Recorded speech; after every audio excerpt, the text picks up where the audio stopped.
persona natural. Pero sin embargo,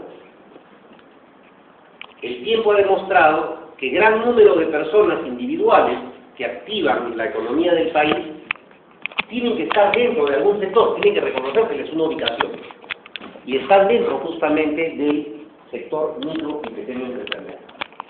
Pero, ¿qué pasa si hacemos un sector? La denominación de MIPE ahora, que es micro y pequeña empresa, no tiene muchos años. Podríamos estar hablando que aproximadamente está llegando, en todos los casos, a 10 años. Antes la denominación era PYME. ¿Por qué era PYME? Y nosotros lo entendíamos como pequeña y microempresa.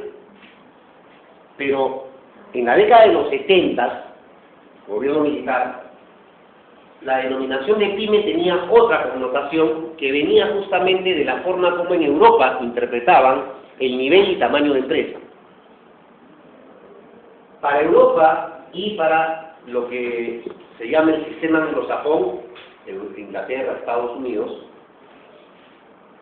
las pymes son las pequeñas y medianas empresas. Nosotros adoptamos la misma denominación en la época de los 70, pero no teníamos una legislación como ahora existe, y la única ley que había en materia de pequeña empresa, que queremos hablar aquí, era la ley de las pequeñas industrias. No había otra legislación. El gobierno militar tenía una legislación dirigida exclusivamente a lo que era industrializar el país, o solamente vinculada a fábricas, y por eso hablaba de la pequeña industria. En ese momento no se hablaba, por ejemplo, de una persona natural con negocio, no se vinculaba mucho la figura de los servicios, porque en aquel entonces eran muy pocos los contribuyentes. Era muy fácil advertir que todo el mundo hacía operaciones económicas, pero nadie se metía a comprobante de pago. En el mejor de los casos te daban una nota de venta, y la plata de pago salía y no te registraban al país. Entonces, solamente las industrias eran lo que se entendía como una labor o una actividad formal. Y por eso teníamos una sola legislación. Pero ya transcurren ciertos años y recién en el año 91, noviembre del 91, se aprueba el decreto legislativo 705, una ley que dio Fujimori, en la que por primera vez se aprueba una ley de promoción de la pequeña y microempresa. Era la ley PYME por primera vez. Pero esta ley solamente tenía 12 artículos y su espíritu era básicamente favorecer la formalización de los agentes económicos. ¿Pero en qué extremo? En el extremo de la licencia de funcionamiento. Primero se reconocía a todo aquel que hiciera alguna actividad económica y para darles facilidades se creó la denominada licencia provisional de funcionamiento con un plazo de 12 meses. Porque en ese tiempo obtener una licencia municipal era todo un dolor de cabeza y era en función de qué se le ocurría a cada municipalidad exigir. No habían instrumentos de orden, de gestión pública que permitieran una racionalización, un equilibrio en los requisitos. Y una licencia de funcionamiento tenía un plazo determinado, por lo tanto había que estar renovando, y obtenerla era un día crucis para mucha gente. Entonces, el Estado que dijo, si yo quiero facilitar al sector microempresarial o pequeño empresarial, tengo que darle herramientas que faciliten su funcionamiento, por lo menos, que es una de las muestras principales de la formalización. Y atendiendo a esa incertidumbre de saber si tu negocio va a funcionar o no en el tiempo, sacar una licencia de funcionamiento por 2 o 3 años, donde tenías que pagar un impuesto por la licencia de funcionamiento cada cierto tiempo, era realmente un costo adicional y un riesgo mayor para el que quería hacer empresa.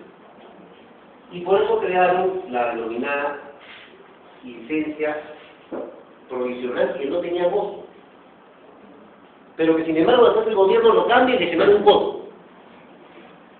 Y el plazo máximo era de 12 meses, atendiendo a que la persona pudiera en ese plazo decidir continuar o no con su negocio en el establecimiento que había aperturado.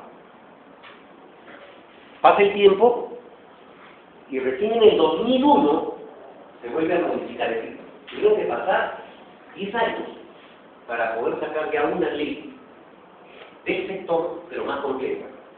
Una ley en la cual ya el gobierno, trabajando mejor la problemática y haciendo la comparación con Colombia, con Ecuador, con Bolivia, con México, advirtió que era necesario fijar lineamientos básicos que sirvieran para realmente hacer crecer este sector. Y ahí hablamos por primera vez de las herramientas de formalización, los componentes, las autoridades encargadas, etcétera. Cosa que en la 28015, que es del 2005, en esa ley se han cambiado algunas cosas, pero se han fijado básicamente los mismos parámetros que sirven para fortalecer a estas empresas. Y eso que van a ver ustedes, lo vamos a ir desarrollando a pocos, en el entendido que, por ejemplo, tenemos que saber cómo funciona cada una de estas herramientas para consolidar el sector. ¿Y por qué se han fijado estas herramientas, que trataremos en el curso? Porque se ha considerado que son los elementos base que la gran empresa cuenta y por eso es fuerte, es sólida, y que estas empresas no las tienen. Adicionalmente a ello, déjame llevar en lista manual, porque el sistema yo voy a... ¿Cuáles son las razones que han motivado al Estado a generar un mecanismo de promoción, de fortalecimiento de este sector? Primero porque cuando hablamos de las MIPES o de las pymes, como se decía antes, estas nacen como una economía de subsistencia.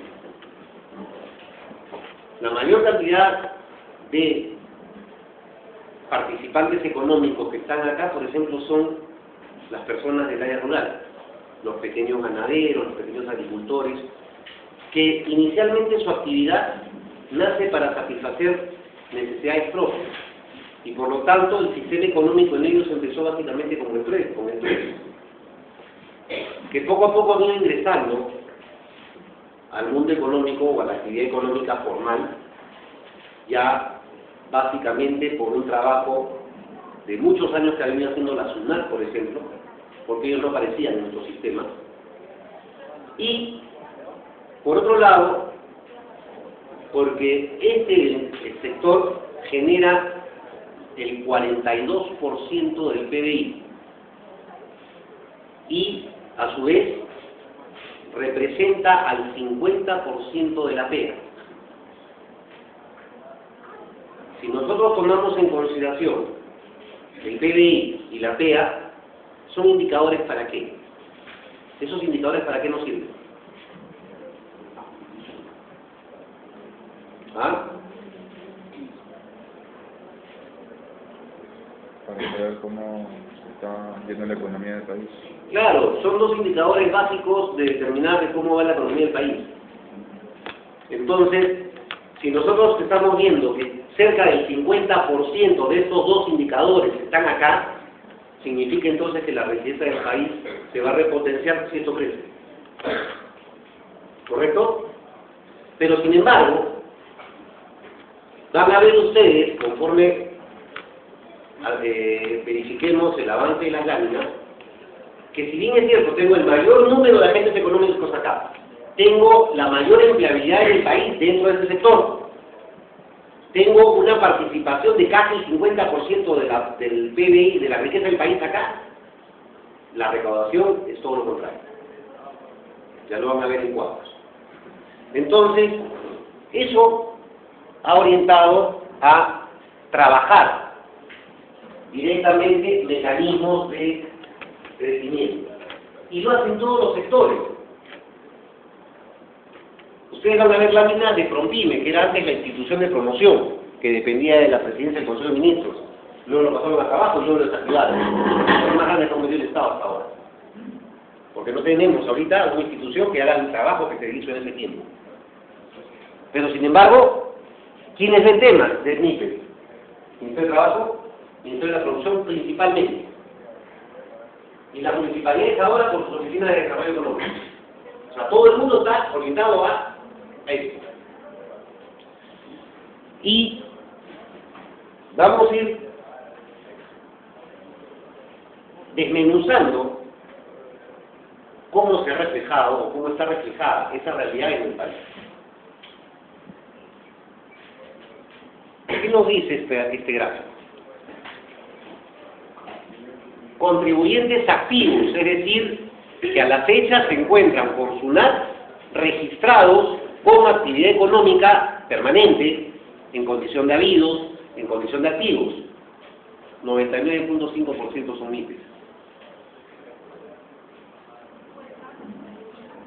Medianos y pequeños se dice que 0.5, pero dentro de esta tortita que hemos cortado, o sea, si bajamos a 0.1, más o menos son las grandes empresas, las grandes empresas, 0.1. Entonces, quiere decir que yo tengo en el país casi el 100% son microempresarios. Y claro, porque cuando hablamos de microempresarios, como les dije, tenemos a la persona natural con negocio, al trabajador independiente, al trabajador dependiente, que participan en la actividad económica tributaria. Entonces, obviamente se crece el espacio que los concentra.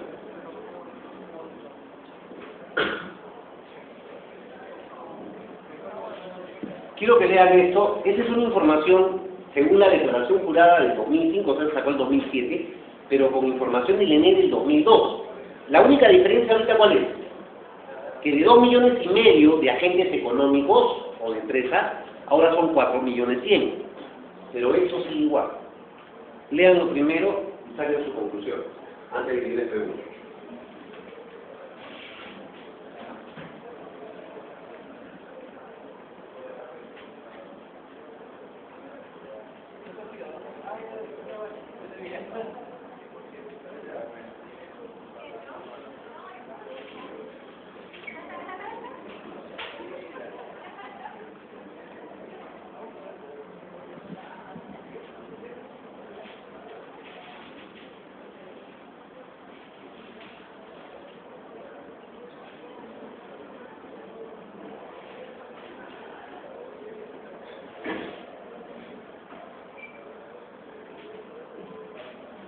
La pregunta que les voy a hacer es muy simple. Y el que quiera comentarlo, me levanta la mano y me dice: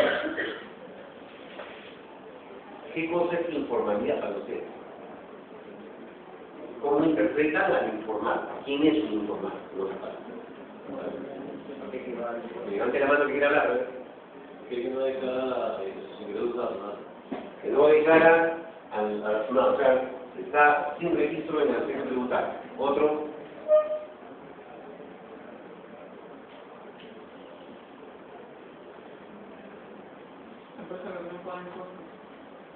Que no pague, está registrado pero no paga impuestos. Eso es lo que pide. Tampoco está registrado, o sea, lo mismo que yo como compañero. Ya. Podría ser también aquí es necesario que de manera ambulante, porque no tiene un espacio definido de comercialización. ¿Que no tiene definido qué? No tiene definido su espacio de comercialización.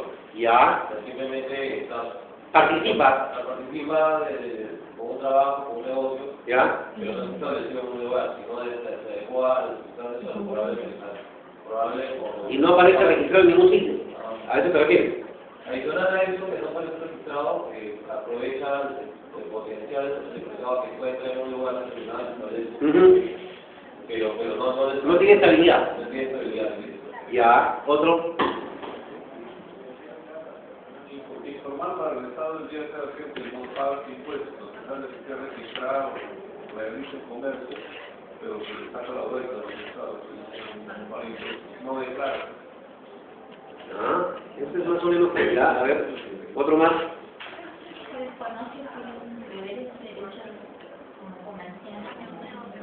Desconoce sus derechos y deberes y por esa razón no cumple ninguno.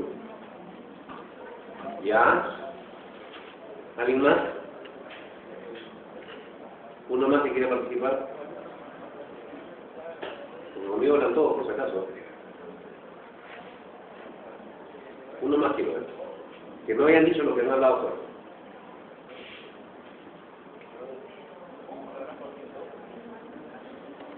Cerramos la subasta ahí. Ya. Y bien es cierto lo que han participado, salvo el último,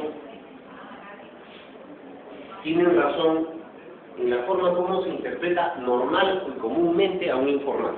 ¿Por qué digo salvo su último compañero? Porque el hecho del no pago de tributos o de los impuestos, como lo conocen, el término es tributo, no te hace informal, te hace evasor o te hace ilusor, es otra cosa. Pero sí estás dentro del registro, ¿correcto? Pero si le preguntamos a cualquier hijo de vecino que camine por la calle, ¿qué cosa es la informalidad para él? Va a contestar lo más probable lo que ya me dicho. A diferencia de los que no saben quién es Miguel Grau y Francisco Bolognesi, ¿no? Entonces, ¿por qué interpretamos así la informalidad? Porque siempre lo hemos conocido así. ¿Quién es informal para mí? O sea, si hablamos como persona normal, ¿quién es informal para mí? Aquel al que no se representa, no tiene un permiso, no tiene un registro, ¿correcto? Ese es el informal, el que está, como se dice, fuera de todo ámbito, pero sin embargo participa, pero no deja huella en ningún lugar, desde el punto de vista de control público, control estatal. Normalmente todos nuestros registros principalmente son a nivel de Estado y luego a nivel privado.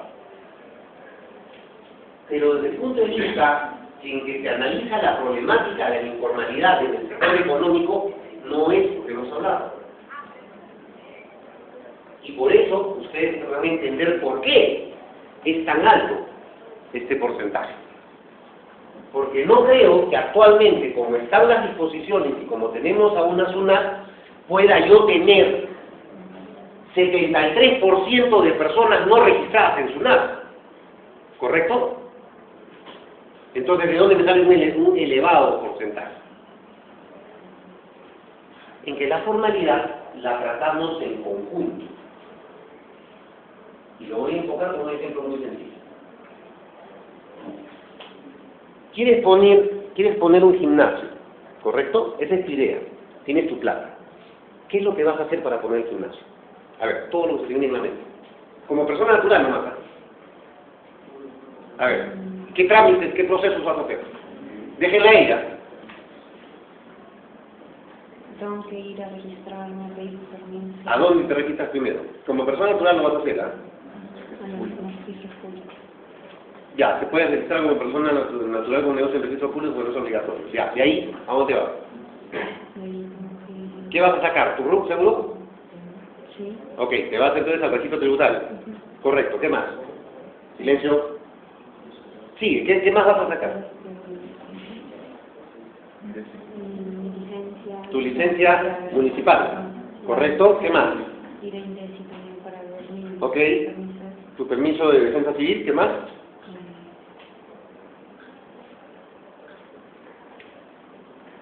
Vas a trabajar con personal, supongo, ¿no? Claro. Entonces, ¿a dónde vas a ir? Al Ministerio de Trabajo. Que sean esos 5 nada más. Quiere decir que ella va a tener que solicitar o inscribirse en 5 registros, ¿correcto? Porque si no, no va a poder funcionar, no va a poder operar su negocio. ¿Cuál es el más probable que no cumpla de esos 5? Inicialmente hablando. Correcto. Porque le falte ese registro es informal. Tiene todo lo demás, puede pagar sus impuestos, pero le falta ese registro porque tiene el personal posiblemente por recibo por honorario, pero hace trabajar como dependiente o le paga la planilla mochada, ¿no? Con planilla negra. Ese es informal. Por esa razón, ¿no? Entonces, ahí es donde se entiende que este porcentaje sea tan alto. Porque del análisis que se ha hecho, se advierte que la mayoría de los participantes por lo menos le falta un registro. o de los que están obligados. ¿Qué pasaría si sería un centro de educación? Tendría encima que tener una autorización sectorial del Ministerio de Educación, por ejemplo. Y conforme es la actividad económica, posiblemente más son los registros. Es decir, las obligaciones que va a tener que cumplir. Pero igualito sigue declarando a lo que ya aprobó. O sea, supongamos, le falta el Ministerio de Trabajo, pero sí puede declarar esa actividad. Ah, no, pues por eso. Lo que pasa es que está cumpliendo, por decirte, con 4 de los 5. Pero por ejemplo, lo que le falta a uno es informar. O sea, el tema de la informalidad no es por el punto de vista tributario. Es por incompleto. Lo que es más, es casi imposible que a la fecha alguien pueda hacer actividad económica sin estar registrado en SUNAT. Salvo, ¿quiénes? Los ambulantes. Que son los únicos a quienes no se les pide. ¿Correcto? Pero hasta el negocio más chiquito va a estar en el RUS. Entonces, el tema no es de carácter contributivo. El tema es de, para que te consideres formal, tú tienes que haber cumplido con todo esto de acuerdo a tu actividad. Te faltó uno, lo siento, eres informados. Puede ser, es un tema de ley. No exactamente de leyes, sino de obligaciones. ¿Qué es lo que sucede? Tú quieres poner una bodega o un bazar, vas a pedir sacar permisos de todo eso o registrarte en lo mismo que hemos hablado ahorita. Posiblemente del Ministerio de Trabajo no, si no tienes trabajadores, pero actualmente tú como dueño de persona natural puedes meterte en planilla. Entonces, si no te afectas, perdón, si no te afectas en planilla tú, entonces también eres informal, a pesar de que no tengas trabajadores. Eso porque hay casos, por ejemplo, extra consultar un poco de una empresa distribuidora o que haga y en la misma nacional de las informaciones, periodo 2009, 0 trabajadores, periodo 2010, 0 trabajadores. Entonces, ¿cómo es que está permitido que una empresa con ese nombre no tiene ningún trabajador? Por una razón muy sencilla, porque todavía no han declarado esa información nacional. ¿Qué es lo que sucede? Esa información que ahora SUNAT te pide, muchos, como recién tiene 2 años, muchos todavía no lo hacen. Ahora, yo puedo tener una sociedad anónima cerrada, donde tú y yo somos socios, uno de los dos tiene que ser gerente, ¿correcto? Y solamente por tener gerente ya tiene que estar en planilla. Así se asocia. Y la gente no lo hace. Vamos a suponer que tenemos 2 trabajadores, nos metemos por honorarios, entonces no lo cargo como trabajador, porque aparentemente quiero ahorrar, pues, aparentemente. Entonces, en ese caso, esa información todavía no es confiable en SUNAT porque no le han remitido toda la información. A pesar que, por efecto del trabajador dependiente, yo ya lo tengo que declarar en el PDT. Y ahí lo jala SUNAT muchas veces, pero espera que tú lo declares. Entonces, por ahí pueden hacer la interrogante que tú acabas de hacer. ¿Cómo es posible? Una empresa, una casa, pero el que sea una casa no significa que estás hablando de una envergadura de empresa, puedes estar hablando de un poquito de empresa que solamente trabaja en un escritorio. ¿Correcto? Porque eso no lo medimos nosotros con una lectura simple, sino hasta que lo conoces. Porque hay empresas, representantes de otras empresas del extranjero, que trabajan en lo que se dice un escritorio de negocios. Todo lo hacen por fax, por teléfono y internet, punto. Una sola persona. Y sin embargo, ¿cómo se llama? XXX Sociedad Anónima Cerrada, Filial Perú de tal. Y es una empresa, y la trabaja una sola persona. Porque trabajan bajo representación en papel, por ejemplo. Una pregunta, si por ejemplo, en el ejemplo que usted puso de, por ejemplo, un bazar, ¿no? Una tienda, esta persona siendo dueña no se registra, no se para que se puede hacer en lo que es el Ministerio de Trabajo, ¿tiene problemas más adelante o simplemente puede trabajar normal? No tiene problema en ese sentido, porque la persona natural se acepta que trabaje sola su actividad económica. Los problemas los tendría quizá con SUNAT si no paga los tributos, con la municipalidad si no hay la licencia. Pero ahí no, porque el Ministerio de Trabajo no es el número de trabajadores, no tengo más. Entonces, no, pues el Ministerio de Trabajo no le puede exigir que escribe el señor, no le va a exigir, porque eso es facultativo. Pero sigue siendo informal. Claro, sigue siendo informal, ¿por qué? Porque la ley ahora le está habilitando ese derecho. Y debería de hacerlo, ¿pero por qué? ¿A quién de nosotros nos gustaría trabajar gratis? A nadie. Primera razón. Segundo, ¿quién de ustedes les gustaría seguir trabajando, que le paguen su sueldo, pero no tiene ningún tipo de beneficio cuando salgan de trabajo? A nadie. Pero sin embargo los que están, porque no hay oferta de trabajo. Sí, pero esa falta de oferta de trabajo no significa que si tienen la oportunidad no la aprovechen. Entonces, por eso, para él es informal, porque él mismo está perjudicando. Porque en materia laboral, ¿qué es lo que se orienta? A que el trabajador perciba una remuneración equilibrada al trabajo que hace, que obtenga los derechos de beneficios económicos o sociales y oriente un futuro pensionable y seguro de salud. ¿Cómo lo vas a obtener si no te registras? Nunca, pues. ¿Correcto? Ahí es donde viene la informalidad, para él. Más aún si tuviera trabajadores, ahí sí la cosa es seria. ¿Ok? Entonces, fíjense qué pasa con la gran y mediana empresa. No aparece informal, por ningún lado. Porque la gran empresa y la mediana empresa ya están consolidadas y son las más fáciles de fiscalizar por el menor número que son. Por lo tanto, es muy difícil que encuentres empresas de ese nivel que estén dentro de la informalidad. Por eso no aparecen en el cuadro. Fíjense que con la pequeña empresa la informalidad es mínima. Porque justamente el crecimiento de empresas te orienta a contar con mayor responsabilidad. Entonces, por eso todavía hay un porcentaje, pero es mucho menor.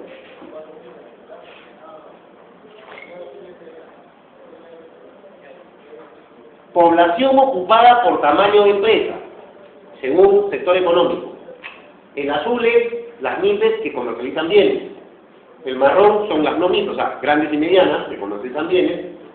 Servicios MIPE, amarillo, y el verde, gran y mediana empresa en servicios. Fíjense la brecha.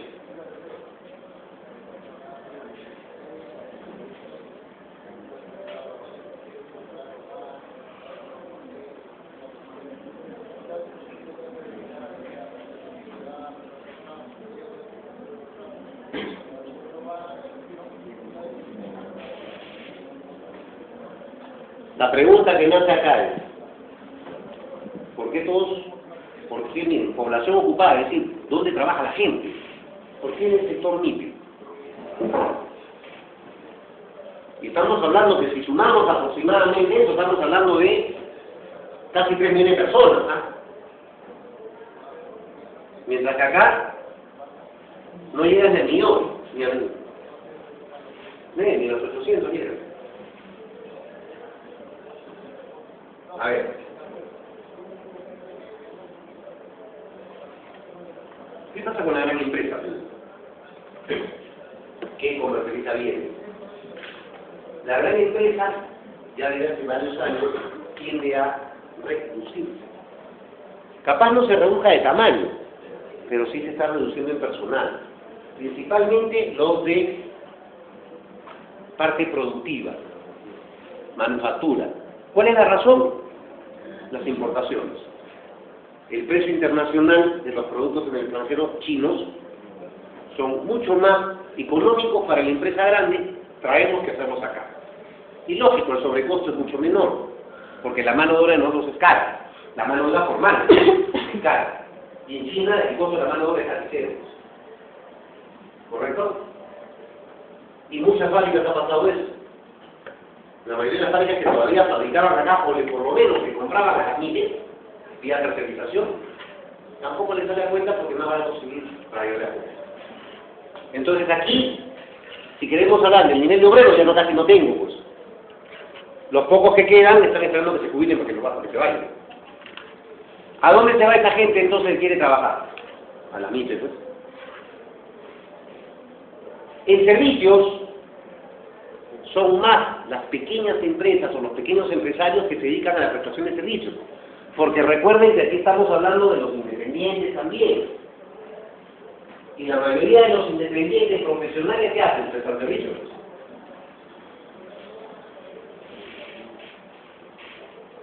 Entonces, ¿por qué en la gran empresa hay más que en la parte productiva?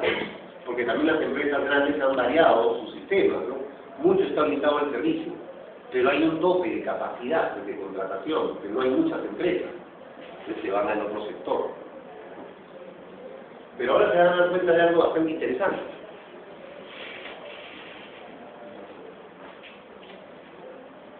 Nivel de educación de los trabajadores según las empresas.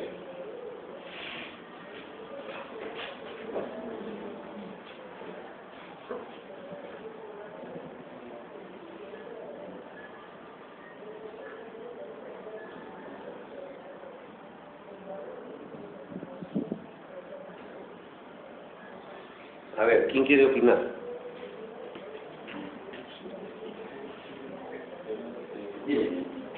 Bueno, los conocimientos en una... Bueno, la nivel de exigencia al momento de contratar en una MIPE no son tan altos, como los estándares educativos no son tan exigentes como una MIPE, digamos que... Y usa mucho la más justo también por el poder adquisitivo que tiene la empresa. Utilizo mucho practicadas, utilizo mucho con chicos que cursan en el colegio y como que todavía no están usando la carrera. Están usando la carrera. Claro, pero no tienen todavía educación superior terminada. Así es. Ajá, ya. ¿Otro?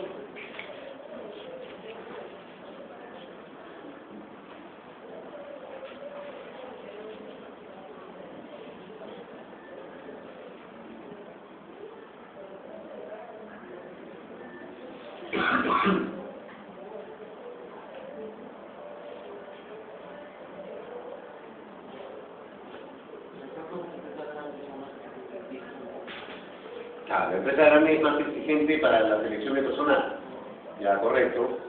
Pero si vamos a hablar de lo que son hasta secundarias, como decía tu compañero, o sea, colegio terminado y pueden estar estudiando una carrera superior, sin título, ¿por qué no sería mayor acá también? ¿Por qué es tan distante la brecha? Por lo que decíamos hace un momento. Las empresas grandes están produciéndose en ese sentido. Entonces, ya la empresa grande ya no necesita, o sea, tiene actualmente todavía personal, digamos, obreros, ¿no? Personal que trabaja en oficina de office boy, lo que quieren llamarlo, pero realmente su demanda en ese sentido ya no es tan grande, porque prefiere reducir costos mediante contratación a terceros. Pero fíjense qué pasa a nivel superior. Son casi iguales. ¿Por qué?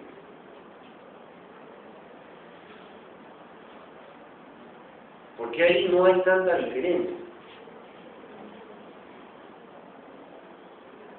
Porque el superiores, lo que también decía hace un rato, ¿no?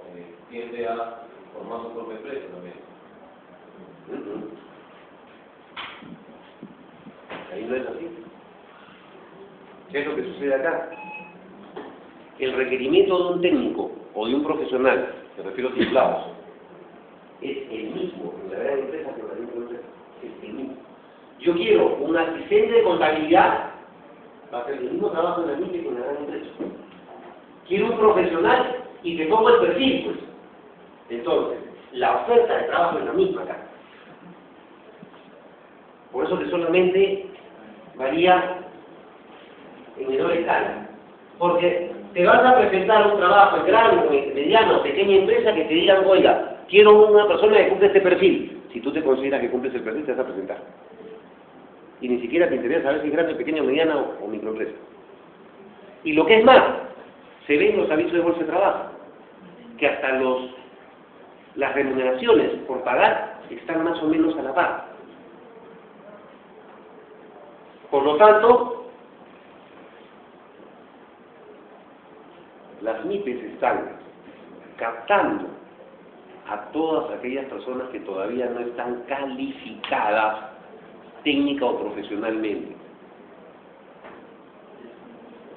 Que puedan estar en proceso, sí.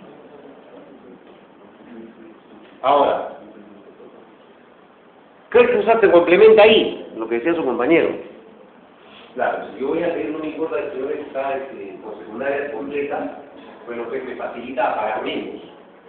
¿Correcto? Que igual le va a pasar a la gran empresa, pero la gran empresa no tiene dónde meter más gente. Entonces tienen que ir acá. Pero cuando ya hablamos de niveles superiores, porque en el momento de cada uno ya obtiene su título técnico o profesional, también ya establece su escala de valores respecto de la remuneración que pretende percibir. Y sobre el trabajo, entonces, aquí no varía casi. ¿Correcto? He tenido que recortar un poco y acelerarme para terminar en la hora que les dije.